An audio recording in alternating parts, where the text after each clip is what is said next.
یہ عظمتوں کا تاج پہنانے آئے ہیں، یہ رفتوں کا تاج پہنانے آئے ہیں۔ اللہ اکبر۔ جنید بغدادی کی آنکھ میں آنسو۔ آقا فرماتے جنید میں نہیں آیا ہوں، حسنین کا بابا بھی آیا ہے، یہ جو کھڑا ہے یہ علی ہے۔ اللہ اکبر۔ دیکھو تو صحیح، میں نے کہا تھا کبھی ہارنا بھی جیت ہوتا ہے، کبھی جیتنا بھی ہار ہو جاتی ہے۔ ہر کسی سے ریس میں آگے نکلنا اچھا نہیں ہوتا، کسی سے پیچھے رہنا بھی اچھا ہوتا ہے۔ ہمیشہ جیت کے خواب نہ دیکھا کرو، کبھی ہار کے بھی دیکھا کرو۔ تو صبح کا سویرا ہوا ہے، وہ جنید جسے دنیا ٹھوکر مار کے آئی تھی، آج بڑے بڑے اولیاء اس کے دروازے پہ بیٹھے ہیں، بڑے بڑے تاج والے اس کے آگے جھولی پھیلا کے بیٹھے ہیں۔ جنید نے دروازہ کھولا، تاج والے بھی لائن میں کھڑے ہیں، رتبے والے بھی لائن میں کھڑے ہیں، علم والے بھی لائن میں کھڑے ہیں۔ جنید نے باہر نکل کے دیکھا، شان والوں کو دیکھا، تم کیسے آئے ہو؟ کہا جنید نظر کرم ادھر بھی کر، نظر کرم ادھر بھی کر۔ کہا تمہیں کیسے پتا چلا آج جنید اس منزل پہ ہے؟ کہا جنید تجھے کیا لگتا ہے آقا آئے ہو اور خوشبو لائی ہو؟ مصطفیٰ آئے تھے، ہر ولی کے دل میں آقا کی خوشبو مہکنے لگ گئی۔ اللہ اکبر۔ حضرت جنید بغدادی کہتے ہیں میں تو حیرت سے دیکھ رہا تھا، یہ ہوا کیا رات ہی رات میں؟ کہتے ہیں میں نے دیکھا ایک کونے سے آواز آئی، وہ کہہ رہا تھا جنید اب تو وعدے پر وقت یقین ہو گیا ہوگا۔ کہتے میں نے منہ اٹھا کے دیکھا تو وہی کمزور سید زادہ تھا۔ میں نے اس لیے کہا ہر کسی سے جیتنا اچھا نہیں ہوتا، کبھی کسی سے ہارنا بھی اچھا ہوتا ہے۔ ہمیشہ جیت کے لیے نہ دوڑو، کبھی ہار بھی لیا کرو، اور اپنوں سے ہارنا ہی اچھا ہوتا ہے۔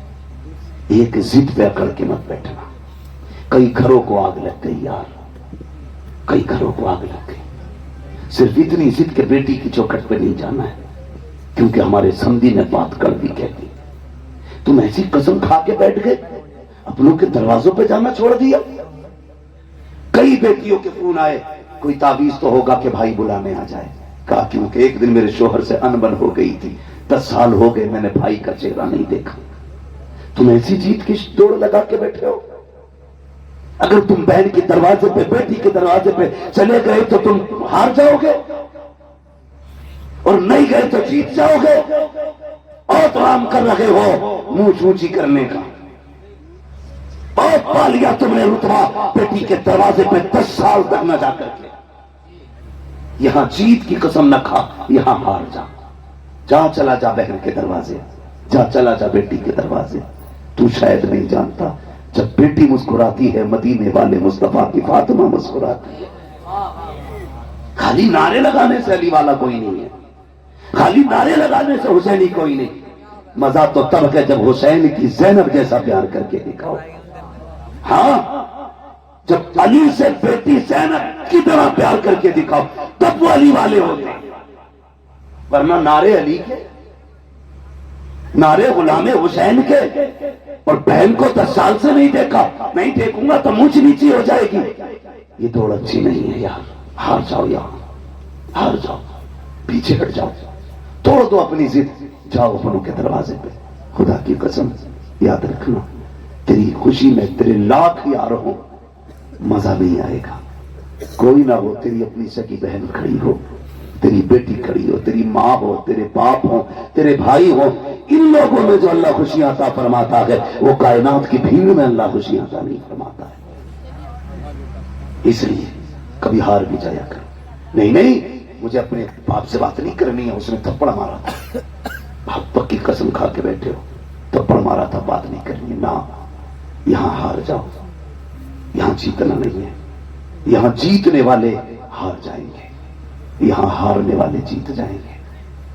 یہ یاد رکھنا، رشتے نبھا کے چلو، اپنوں کو منا کے چلو۔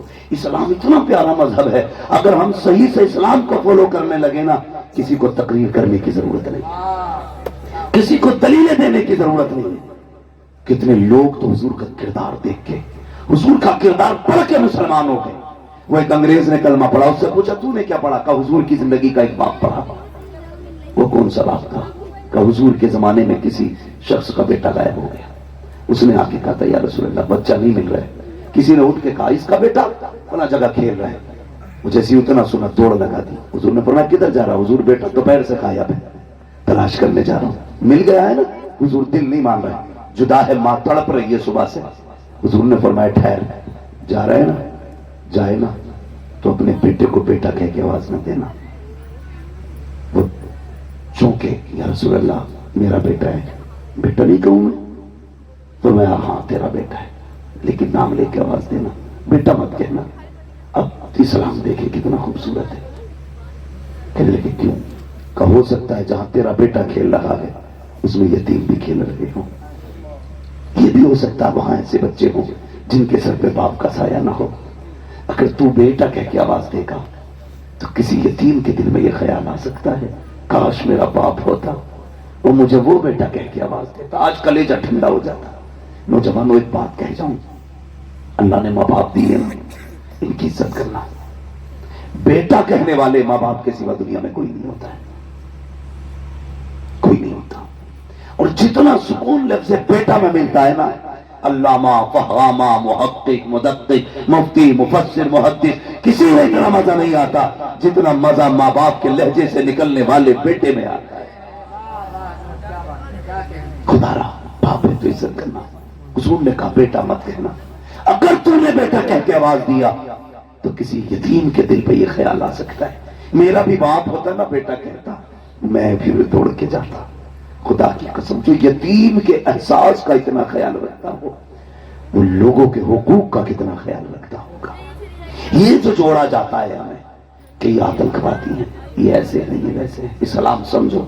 خدا کی قسم تمہارے جوان کا کوئی ہاتھ پکڑ کے ہلا دے تو ٹارچر کیا جا رہا ہے, ڈرایا جا رہا ہے. تم نے فلسطین کے تڑپتے بچے نہیں دیکھے, وہ بھوک سے بلکتے بچے نہیں دیکھے. ہم کہتے ہیں انسانیت کا ساتھ دو, جدھر انسانیت کھڑی ہے ادھر کھڑے ہو. یہ کدھر کا انصاف ہے بچوں پہ بمباری, یہ کدھر کا انصاف ہے کمزوروں کے ہاتھوں کو مارنا. ہم کسی آتنکوادی کے ساتھ نہیں, اس لیے کہ اسلام آتنک پھیلانے نہیں, اسلام آتنک مٹانے کے لیے. اور جو آتنکوادی ہوگا اسلام سے اس کا کوئی لینا دینا نہیں, اور جو مسلمان ہے اس کا آتنک سے کوئی لینا دینا نہیں. خدا را اپنے اسلام کو فالو کریں, دلوں میں گنجائش پیدا کریں. کوئی یتیم مل جایا کرے نا, ہوتا کیا خود سوچیے ذرا. آخری بات ہے, اللہ آپ کو سلامت رکھ کے. بتا دوں اگر اجازت ہو تو, سننا چاہتے ہیں تو کہہ دیں ذرا یا رسول اللہ. مسئلہ کوئی نہیں ہے, رات کے 3 بجنے کو ہے, 3 بجنے کو ہے. ایسے کتنے بھی 3 بج سکتے ہیں, مگر یہ رات ہر رات نہیں آئے گی, یہ رات ہر رات نہیں آئے گی. خود بھی سوچو, کوئی رات موبائل میں گزر جاتی ہے, کوئی سونے میں گزر جاتی ہے, کوئی سیریل میں گزر جاتی ہے, کوئی ٹی وی, کوئی اسکرین کے آگے. آج کی رات تو جلسے میں گزر رہی ہے. اللہ قیامت میں کر پوچھے گا وہ رات کہاں گزاری تھی؟ مولا تیرے بغداد والے کے نام کی محفل میں گزاری تھی. کون کون آیا تھا؟ کا مولوی تو آئے تھے لیکن تیرے محبوب کا شہزادہ بھی آیا تھا. ہاں, اور پھر جب سید زادے کی بات ہو تو پھر اعلیٰ حضرت کا وہ شعر یاد آتا ہے, تیری سرکار میں لاتا ہے رضا اس کو شفیع, جو میرا غوث ہے اور لاڈلا بیٹا تیرا. تو یہ ساتیں روز روز نہیں آتی ہیں. آپ تاج محل گھنٹوں دیکھ سکتے ہو, آپ جا کر کے چین کی دیوار دیکھ سکتے ہو, لندن, فرانس, ساری چیزیں دیکھ سکتے ہو, لیکن اپنی مرضی سے سید زادے کو نہیں دیکھ سکتے ہو. یہ تبھی نظر آتے ہیں جب یہ کرم کیا کرتے ہیں. اور ان کا اپنا معاملہ, بریلی کے امام نے کہا تیری نسل پاک میں ہے بچہ بچہ نور کا, تو ہے نور تیرا, تیرا سب گھرانہ نور کا. آخری بات میرے حضور نے فرمایا, اگر تمہارے محلے میں غریب رہتے ہو اور تم کوئی خوشبودار چیز بناؤ, 2 باتیں کہیں.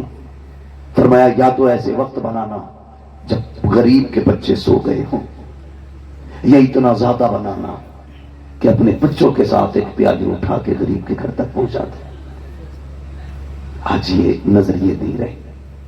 آج تو سوئی مانگنے چلے جاؤ تو میاں سوئی دینے کوئی تیار نہیں. پہلے محبتیں کتنی ہوتی تھی, کوئی ایک کے گھر سے آگ لیتا تھا, وہ اس کے گھر سے نمک لیتا تھا, کسی کے گھر سے چینی آتی تھی, کسی کے گھر سے شکر آتی تھی. آج مجال ہے, اگر آپ کا نل خراب ہو جائے تو پڑوسی 1 بالٹی پانی دینے تیار ہے. کہنے کو اس کا دامن نہیں چھوڑیں گے, اعلیٰ حضرت کا دامن نہیں چھوڑیں گے. پکڑا کب ہے تو نے, دھوکہ دے رہا ہے تو اپنے آپ کو, دھوکہ دے رہے ہو. تمہارے اپنے دل سے 1 بالٹی پانی خرید کے لیے نہیں نکلتی ہے, 1 منٹ کسی ضرورت مند کو نہیں دے سکتے. بغداد والے کے سارے نعرے لگانے والے, میں تو دعا ہے ہماری, اور بریلی والے نے سکھائی قادری کر قادری رکھ, قادریوں میں اٹھا قدر عبد القادر قدرت نما کے واسطے. ہم تو جانتے ہیں کہ قادری ہونا مقدروں کی بات ہے، نصیبوں کی بات ہے، لیکن جان اس بغداد والے کو. آپ ایک دریا کے کنارے آئے، کشتی میں بیٹھنے کے لیے ارادے سے آئے تھے، دریا پار کرنا تھا. آپ نے دیکھا کوئی غریب دریا کے کنارے کھڑا ہے اور کشتی والا اسے دھکے دے کے ہٹا رہا ہے. کشتی والا دھکے دے کے ہٹا رہا. آپ پہنچ گئے، فرمانے لگے کیا ہوا؟ کہا اس پر پیسے نہیں اور یہ پار جانے کی بات کرتا ہے. آپ نے اپنے شاگرد سے کہا جلدی دوڑ کے جا اور میرے درسگاہ میں سونے کے